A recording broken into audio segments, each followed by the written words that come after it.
Nossos episódios tratam de incidentes graves e muitas vezes angustiantes. Se em algum momento você sentir que precisa de suporte, procure mais informações nas descrições do episódio. No dia 17 de maio de 2008, os policiais rodoviários Cope e Finlayson foram avisados que um pedestre tinha sido atropelado na rodovia M6, perto da cidade de Stoke-on-Trent, na Inglaterra. Esperando pelo pior, os dois policiais ficaram surpresos quando chegaram à cena do acidente e viram duas pedestres em pé, calmas e ilesas no acostamento.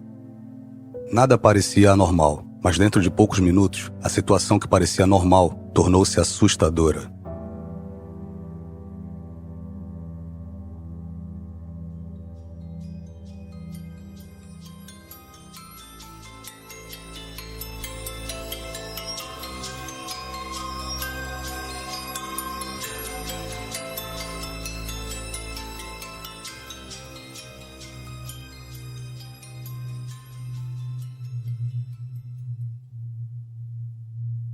Pouco se sabe sobre a vida das irmãs gêmeas Sabina e Ursula Eriksson. Elas nasceram no município de Värmland, Suécia, no dia 3 de novembro de 1967. Elas têm uma irmã mais velha, chamada Mona, e um irmão mais velho, chamado Björn. Nos seus tempos de escola, as gêmeas eram consideradas um pouco estranhas por alguns. Elas ficavam a maior parte do tempo sozinhas e às vezes tinham uma tendência de serem um pouco violentas. A partir daí, sabemos que no ano 2000, Ursula estava morando nos Estados Unidos e Sabina estava morando na Irlanda, com seu marido e 2 filhos. Embora, na realidade, nada mais se sabe sobre suas vidas. Durante os anos de 2000 a 2008, acredita-se que Sabina talvez tenha passado um tempo nos Estados Unidos com Ursula e que o filho dela até se mudou para os Estados Unidos para morar com ela por um certo tempo também. Por que motivos? Não sabemos. Não há evidências de que ambas, Sabina ou Ursula, tenham sido tratadas por problemas de saúde mental. Em 2008, Ursula visitou Sabina na Irlanda. Não se sabe se esta visita foi apenas um reencontro ou se houve um motivo específico. Mas o que sabemos é que durante esta visita, as gêmeas ficaram completamente inseparáveis. Elas desenvolveram um vínculo muito forte. E de repente, na madrugada de 16 de maio de 2008, sem comunicar a ninguém sobre seus planos ou intenções, elas partiram da Irlanda.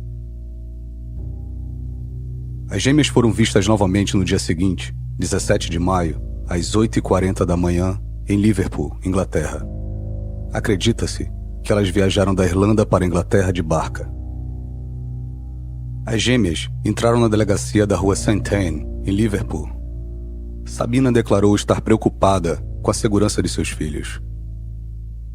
Por que Sabina e Ursula viajaram para a Inglaterra para registrar isto enquanto suas crianças e seu parceiro estavam na Irlanda? Ninguém sabe.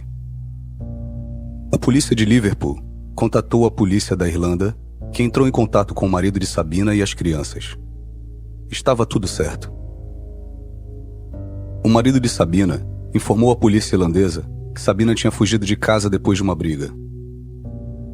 A polícia irlandesa assegurou a Sabina e Ursula que elas poderiam entrar em contato com eles se houvesse qualquer medo ou preocupação ao retornar à Irlanda. Após deixar a delegacia da rua St. Anne, as gêmeas pegaram um ônibus nacional expresso que estava indo para Londres. Elas embarcaram no ônibus por volta das 11h30 da manhã. Cada gêmea carregava uma mala. Elas se recusaram a colocá-las na área de bagagem do ônibus. Elas insistiram em manter as malas em suas mãos. Um pouco depois de 1 da tarde, um ônibus parou num posto de gasolina na rodovia M6. Não sabemos ao certo os detalhes desta parada. Uns relatam que o ônibus parou para trocar de motorista, outros relatam que o ônibus só parou porque as gêmeas estavam se comportando mal e causando problemas. De qualquer forma, as gêmeas soltaram do ônibus apesar de não ter sido uma parada de descanso programada. Houve uma discussão entre o motorista e as gêmeas. O motorista estava suspeitando de ambas e acabou recusando que elas entrassem de volta no ônibus porque elas não deixaram ele revistar as malas. O motorista disse a Melissa Dutton, uma funcionária do posto de gasolina, que ele não iria permitir a volta das gêmeas ao ônibus, e disse basicamente que o problema agora era dela, e ela poderia cuidar disso. Melissa, então, manteve o olho nas gêmeas e ficou desconfiada do comportamento delas também. As gêmeas estavam abraçando suas malas como se suas vidas estivessem dependendo delas. Isso, junto com a maneira com que elas estavam falando e se movendo, parecia que elas estavam planejando algo. O comportamento das gêmeas fez Melissa pensar que elas estavam carregando uma bomba em suas malas. Ela então chamou a polícia. A polícia compareceu pouco tempo depois e conversou com as gêmeas, mas depois de interrogá-las, os policiais não acharam que havia algo de errado. Eles disseram a Melissa que as meninas estavam viajando para Londres e que não havia nenhum problema. A polícia deixou com elas um número de telefone da empresa de ônibus para que elas pudessem se organizar e continuar a viagem. Mas ao invés de pegar outro ônibus, as gêmeas começaram a caminhar ao longo da rodovia M6. A rodovia M6 é equipada com videocâmeras que são monitoradas pelo Centro de Controle da Rodovia em Birmingham. Por volta de 3h20 da tarde, as gêmeas foram vistas pelas câmeras andando ao longo do canteiro central da rodovia. Havia uma barreira em cada lado do canteiro, mas ainda assim era perigoso andar por ali. Não é um lugar para pedestres. Uma unidade da patrulha da rodovia foi direcionada para retirar as gêmeas do local. Patrulheiros de rodovia não são policiais. O papel deles é basicamente assegurar que não há problemas nas rodovias, garantindo que o tráfego flua livremente e que não haja acidentes que possam colocar ninguém em risco. Se há um acidente, eles organizam o tráfego, colocam bloqueios nas estradas, desvios, etc. Eles não param motoristas ou dão multas por excesso de velocidade ou coisas do tipo. Então, um carro da patrulha rodoviária foi enviada para retirar as gêmeas da rodovia. Mas quando as gêmeas viram o carro, elas pularam do canteiro central em direção ao tráfego de veículos. Os carros tiveram que frear bruscamente e desviar para evitar o atropelamento das gêmeas. Sabina, na verdade, foi atingida por um carro que a derrubou. Isso foi capturado pelas câmeras. A polícia e os paramédicos foram chamados imediatamente. Eles temiam que Sabina tivesse gravemente ferida, mas ela não estava. Ela estava perfeitamente bem. Ela e Úrsula saíram da rodovia M6 e foram para o acostamento. Os policiais Cope e Phillinson atenderam o chamado e, por acaso, eles estavam com uma equipe de TV da BBC, filmando para um show de televisão intitulado Policiais da Rodovia. Quando eles chegaram, as gêmeas ainda estavam no acostamento da rodovia. Elas conversavam com 2 patrulheiros que haviam chegado primeiro. Todos estavam calmos e não havia nenhum problema.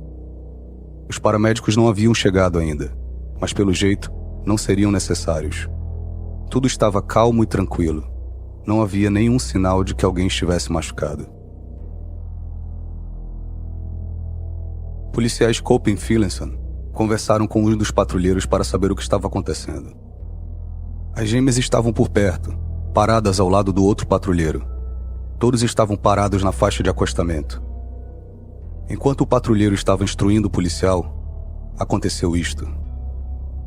Right, what we've got is they were in the central res. Why? You know. Exactly. Oh, they speak English? One speaks English, yeah. The one in the red, Yeah. we had a block coming up Right. because we knew they were on camera. A full closure? It's on camera. Full closure northbound. Yeah. They were trying to cross the Bravo, so as we approached, they hadn't seen us, many. The red one's got knocked down by the red car over there. I've got an ambulance en route for it. Right. She seems alright, but I'm not a doctor. She has been knocked down. Is by she the one that speaks English or the other one? Yes. Right. The other one, she couldn't run it. Oh no! My council, we need ambulance, senior officers to the scene, we've got 2 possible fatals. As gêmeas estavam calmas e paradas ali. Nada parecia fora do comum. Então, de repente, sem motivo aparente, Úrsula caminhou em direção à rodovia. Mesmo com muito esforço, o patrulheiro só pôde segurar o casaco de Úrsula, do que ela conseguiu facilmente se livrar. Ela correu diretamente para o meio da rodovia, atingindo a lateral de um caminhão de 40 toneladas. O caminhão passou por cima dela. Sabina então reagiu, correndo diretamente para a rodovia também. Ela se jogou na frente de um carro que se aproximava, quebrando o para-brisas, amassando o capô e o teto, e depois sendo lançada ao ar antes de cair no chão da rodovia. É uma cena incrível. Um link para acesso ao vídeo ficará disponível nas anotações deste episódio. A sua resposta inicial é que não há chance alguma delas poderem ter sobrevivido a isso. Mas por algum milagre, ambas sobreviveram. Ficaram deitadas imóveis no chão da rodovia, inconscientes pelo impacto, mas estavam vivas. A rodovia foi imediatamente fechada e a polícia foi tentar prestar os primeiros socorros, enquanto ainda esperavam pela chegada dos paramédicos. Oscar Tango 33 on arrival. Both females have run out into the carriageway. First female has been hit by HGV in lane 2, serious injury. Second female has been hit by a small vehicle in lane 1. Got 2 serious casualties. We're going to need air ambulance. O policial Finlayson correu em direção a Úrsula, que havia sido atropelada pelo caminhão. Elas estavam com lesões enormes nas pernas, sofrendo com fraturas expostas, e o osso estava saindo da pele. We're police, my love. We're here to help. It's okay. It's all right. Have you ever seen that before? Yeah, haven't they? What the hell were they running for? Come on, they're on something. It's okay. It's okay. No, stay still for me. Stay still. Right, she's got a compound fracture. What is it, right leg?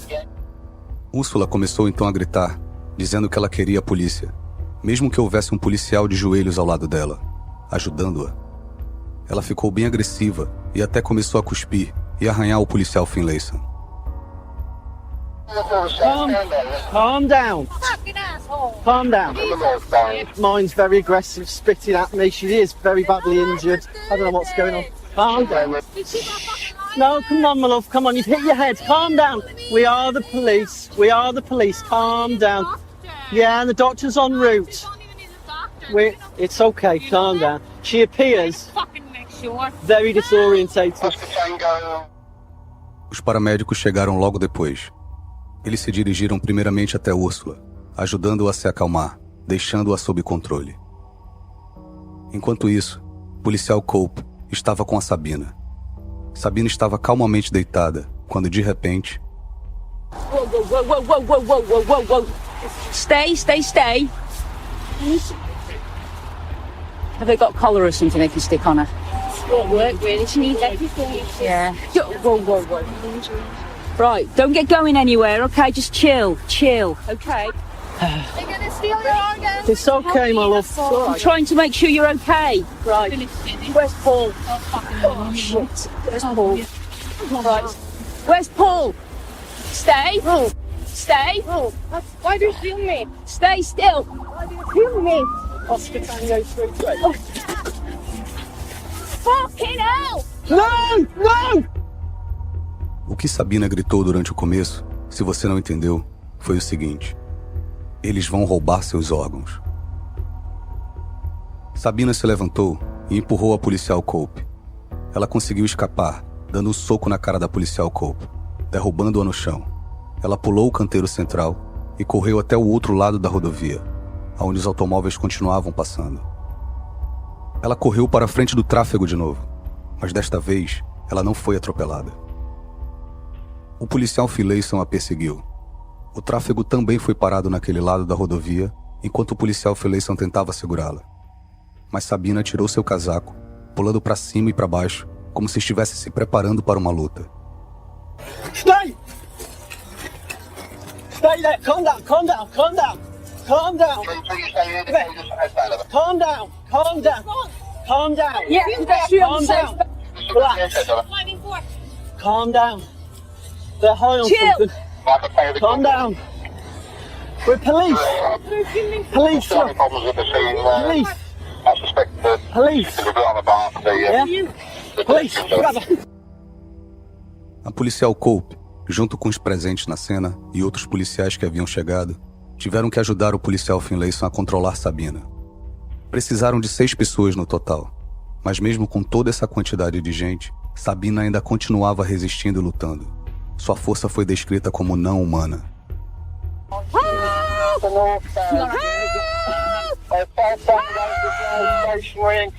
Guys, watch it down! Legs down! Legs down! Get down, we get ankle from behind, it's not this. What we're gonna do? Down! On the face! Down! Turn on the face now! That way towards you. Turn around! Watch it, face, watch it! We are the police. Como sua irmã Úrsula, Sabina também começou a chamar pela polícia, apesar de estar cercada de policiais. No, let go! Let me stand, Robert. Why do you do this? Why do you do it? Why? Watch it, like I still have you. Why? Go, get down. Roll her forwards. Go on. Over. Roll her over. Fuck you guys! Fuck you! Fuck off! I'm gonna carry as we are. Yep. Help me! Mesmo quando ela foi finalmente contida, os paramédicos não conseguiram tratá-la, pois ela continuava agressiva e tentando brigar. Eles tiveram que sedar Sabina para que ela pudesse ser tratada. Ninguém sabia o que estava acontecendo. Foi um comportamento tão bizarro, algo que a polícia na cena nunca tinha encontrado antes. Eles acreditaram que Úrsula e Sabina estavam completamente sob a influência de drogas. Eles também especularam se o que tinha acontecido foi o resultado de um pacto de suicídio entre elas.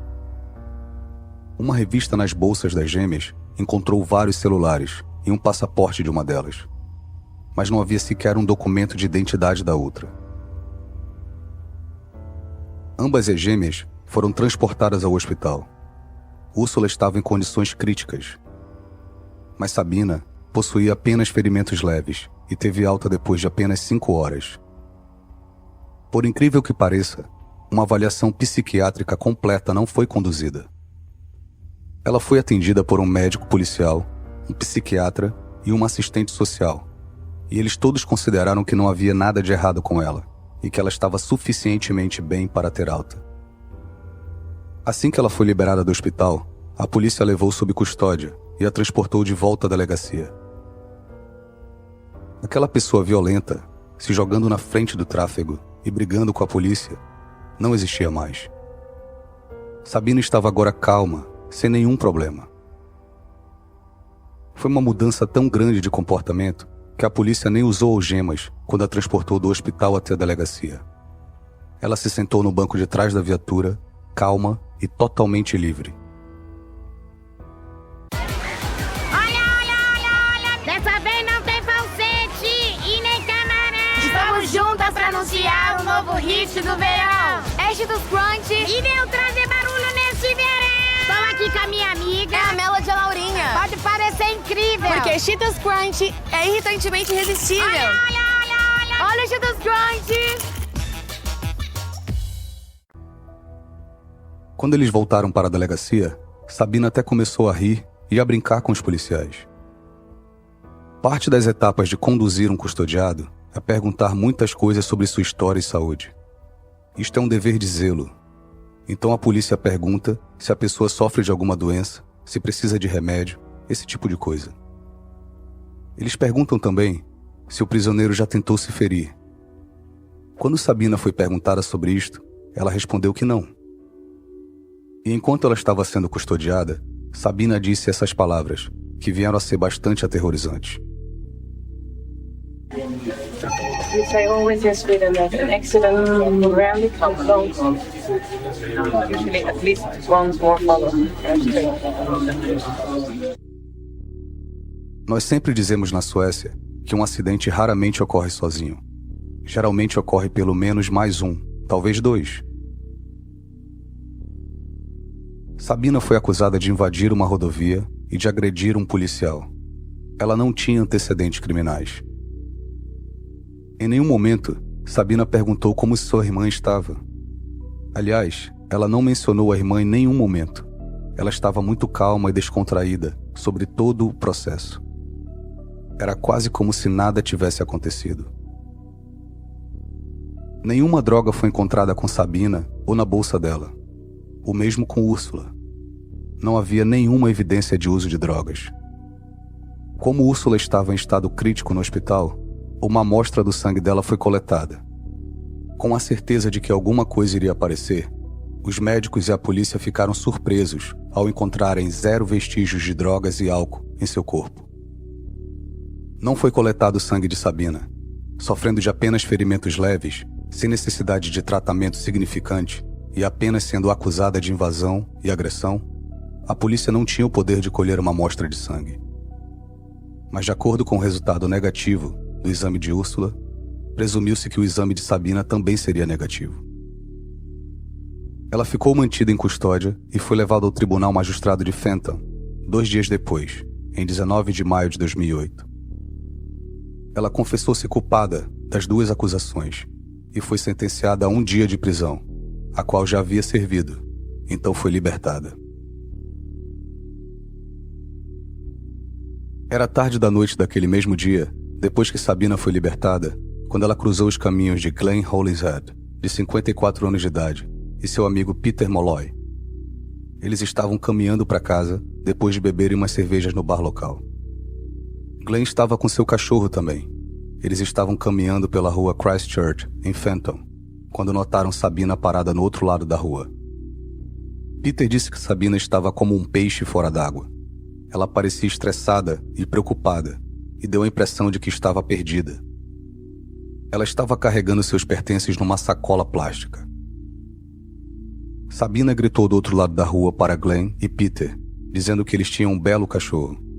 Glenn e Peter atravessaram a rua e começaram a conversar. Sabina mencionou que sua irmã estava hospitalizada e que ela estava tentando encontrá-la. A conversa continuou um pouco mais e então Sabina disse que precisava achar um local para se hospedar. Glenn disse a ela que realmente não havia nenhum lugar naquela área que ela pudesse se hospedar e que ela seria muito bem-vinda na casa dele. Ele disse que lhe daria algo para comer e tentaria descobrir aonde estava sua irmã. Depois organizaria um lugar para ela se hospedar. Peter disse que isto fazia parte do caráter de Glenn. Ele era um bom samaritano e gostava de ajudar as pessoas necessitadas. Ele era um tipo de pessoa muito afetuosa e amigável. Sabina aceitou a oferta. Daí então, ela se abriu um pouco mais e ficou mais amável e mais amigável. Eles foram para a casa de Glenn, se sentaram e tomaram umas bebidas juntos. Quando Glenn e Peter perguntavam a Sabina sobre sua irmã, o comportamento dela mudava. Ou havia um silêncio constrangedor, ou ela mudava rapidamente de assunto. Sabina começou a exibir também um comportamento estranho e paranoico. Eles estavam sentados, conversando, e de repente, ela se levantava e andava até a janela, puxava as persianas para cima e olhava a rua de um lado para o outro. Depois fechava as persianas de novo e voltava a se sentar. Ela fazia isso algumas vezes, de forma paranoica, como se alguém estivesse observando. Ela pegou então seu maço de cigarros e ofereceu a Glenn e Peter. Ambos aceitaram. Assim que eles estavam prestes a acender, Sabina arrancou os cigarros das mãos deles e disse: "Eles podem estar envenenados, vocês não podem fumá-los." Apesar do fato de ela ter fumado especificamente o mesmo maço de cigarros a noite toda. Peter estava começando a se sentir muito desconfortável. Ele percebia que tinha algo errado com Sabina. Glenn, por outro lado, não parecia nem um pouco preocupado. Ele estava calmo, relaxado e confortável. Ele disse ao Peter para não ficar preocupado, dizendo que Sabina era só um pouco peculiar, nada para se preocupar. Mas Peter não via a hora de sair dali. Ele foi embora para casa e deixou Sabina e Glenn sozinhos. Talvez o que foi mais intrigante é que, mesmo sendo atropelada e jogada ao ar com uma queda abrupta na estrada, 2 impactos fortes que a deixaram inconsciente 2 dias antes, Sabina não estava reclamando de nenhuma dor. Ela parecia não ter sido afetada por nada. No dia seguinte, por volta da hora do almoço, Glenn telefonou para o seu irmão Paul, que trabalhava no hospital local, para tentar descobrir algumas informações sobre Úrsula. Paul disse que Glenn parecia a mesma pessoa alegre de sempre, sem nenhum sinal de preocupação. Ele podia escutar a voz de Sabina ao fundo. Glenn explicou ao seu irmão o que tinha acontecido e que eles só estavam correndo atrás de alguma informação sobre o estado de Úrsula. Próximo das 7h40 daquela noite, Glenn saiu de casa e perguntou a seu vizinho, Frank Booth, se ele tinha alguns saquinhos de chá sobrando. Frank estava do lado de fora, lavando seu carro, e disse a Glenn que, quando terminasse, ele entraria e pegaria alguns. Glenn agradeceu e retornou para dentro de casa. Mas apenas 1 minuto depois, ele estava de volta, do lado de fora, cambaleante, sofrendo, com 4 facadas, incluindo uma no coração. Ele disse ao Frank: "Eu fui esfaqueado, ela me esfaqueou." Então ele desmaiou no chão. Frank imediatamente ligou para o serviço de emergência, que é o 999 na Inglaterra. Glenn pediu a Frank para tomar conta de seu cachorro antes de falecer. Enquanto isso, Sabina saiu da casa de Glenn e correu para a rua, carregando um martelo. Ela estava completamente perturbada, batendo em sua própria cabeça com o martelo. Isto chamou a atenção de Joshua, um motorista que passava e assistiu o que ela estava fazendo. Ele viu que o cabelo dela estava todo ensanguentado e a jaqueta dela também estava toda cheia de sangue. Joshua saiu de seu carro e tentou arrancar o martelo das mãos de Sabina. Sabina lutou com ele e parecia que estava absolutamente revoltada. Ela conseguiu bater na parte de trás da cabeça de Joshua com um pedaço quebrado de telha que ela estava carregando no bolso. Sabina escapou. Joshua viu 2 ambulâncias a perseguindo.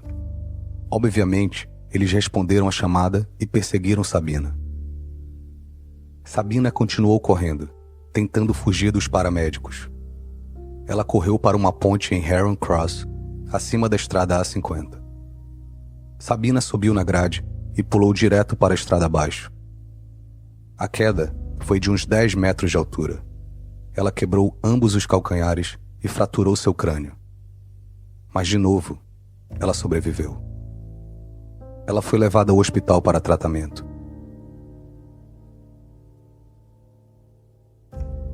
Enquanto isso, a polícia examinava a cena do crime na casa de Glenn. Parecia como se Glenn estivesse preparando uma refeição quando foi esfaqueado.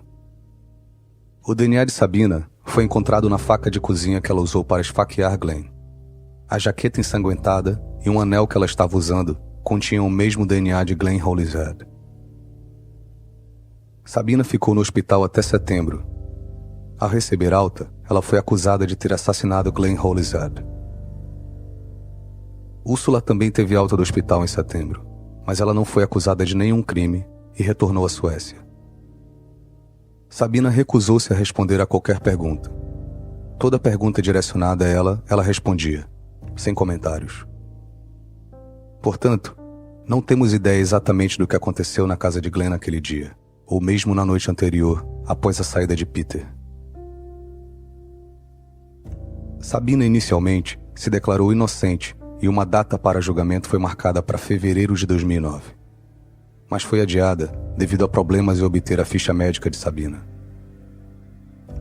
Uma audiência foi remarcada para setembro de 2009, mas o caso nunca foi a julgamento porque Sabina se declarou culpada de uma acusação de menor importância. Antes do julgamento, Sabina foi avaliada por 2 psiquiatras forenses. Um era da defesa e o outro era da promotoria. Ambos chegaram à mesma conclusão. Sabina estava mentalmente doente quando assassinou Glenn Holyhead, mas eles tinham opiniões diferentes sobre qual doença mental ela possuía. A defesa diagnosticou Sabina com transtorno delirante induzido. Um significado básico desta condição é loucura compartilhada. Então, o que eles estavam dizendo é que uma pessoa sofre de uma doença psicótica e, em seguida, a segunda pessoa é afetada por ela e acaba tendo a psicose também. Por exemplo, Úrsula corre para o meio da rodovia e é atropelada. Sabina, então, faz o mesmo. Ambos os diagnósticos da defesa e promotoria eram de doenças raras. Um vídeo do acidente na rodovia foi usado para fazer o diagnóstico. As filmagens foram reproduzidas posteriormente no tribunal também. A família de Glenn queria saber por que Sabina teve alta do hospital tão cedo e teve permissão para ficar livre após um incidente na rodovia, já que ela estava sofrendo com o que agora foi determinado como um episódio psicótico. Antes da saída de Sabina do hospital, após o incidente na rodovia, ela foi vista por um cirurgião da polícia, um psiquiatra e uma assistente social. Esses não são policiais, são profissionais médicos, e todos chegaram à conclusão de que Sabina não mostrava sinais óbvios de nenhuma doença mental ou psicológica. Todos eles concluíram que ela estava em forma e bem o suficiente para ser libertada.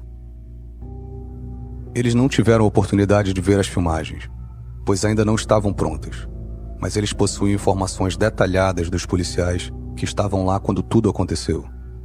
É incrível que eles tenham chegado a essa conclusão. Algumas explicações foram apresentadas. Se ela estava de fato sofrendo um sopro de loucura, o comportamento psicótico poderia começar e acabar rapidamente. Por isso pode ter desaparecido momentaneamente quando ela foi avaliada. Outra teoria é que talvez a sedação que ela recebeu na rodovia ainda estivesse tendo um efeito calmante sobre ela no momento em que foi avaliada. Mas não dá para parar de pensar que o sistema falhou.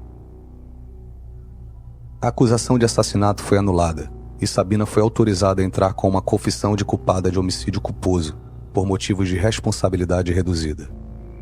O juiz aceitou que Sabina sofria de uma forma rara e temporária de insanidade.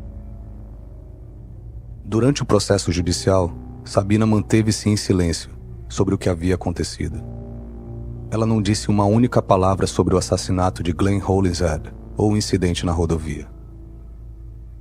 Ninguém tinha ideia do que as gêmeas estavam fazendo de fato na Inglaterra. Elas nunca deram uma razão. O juiz teve dificuldade em determinar exatamente qual diagnóstico de Sabina era correto, pois ambos poderiam causar um forte debate.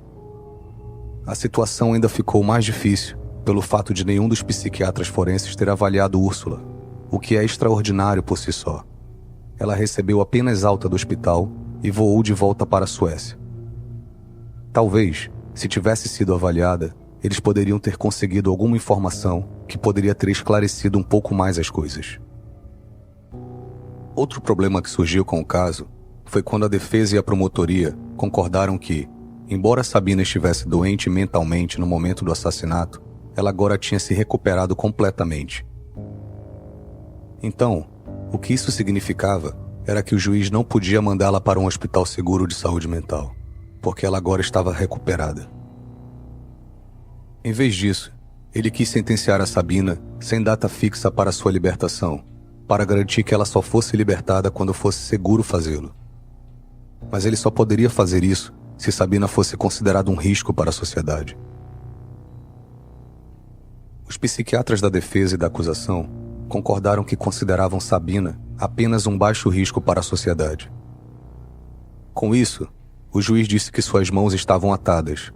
Dado que ela foi considerada ser um baixo risco, por lei, o juiz teve que lhe dar uma sentença de prisão por prazo determinado, sem requisitos de supervisão ou monitoramento após a sua libertação. Ele a sentenciou a 5 anos de prisão. A família de Glenn considerou o diagnóstico de Sabina uma explicação bastante conveniente, um jeito fácil e rápido de lidar com o caso, porque realmente ninguém tinha ideia do que estava acontecendo, já que o caso era tão bizarro. Aqui é o que o juiz Justice Sanders disse na sentença. Entendo que esta sentença parecerá totalmente inadequada para os parentes do falecido. No entanto, eu sentenciei com base no fato de que o motivo do assassinato foi doença mental e, portanto, a culpabilidade da ré era pequena. E, portanto, a sentença que proferi foi designada para proteger a sociedade. Ela não foi designada para refletir a tristeza que os parentes sofreram ou para medir o valor da vida do Sr. Hollinshead. Nenhuma sentença poderia fazer isso. Espero que seja uma sentença que meça razoavelmente um evento verdadeiramente trágico. Sabina cumpriu apenas 2 anos e meio de sua sentença e retornou à Suécia após a sua libertação. Assim como sua vida antes desses incidentes, muito pouco se sabe sobre Sabina desde sua libertação. Independentemente das condições mentais com que ela foi diagnosticada, existe a possibilidade de Sabina recair em outro episódio de insanidade no futuro.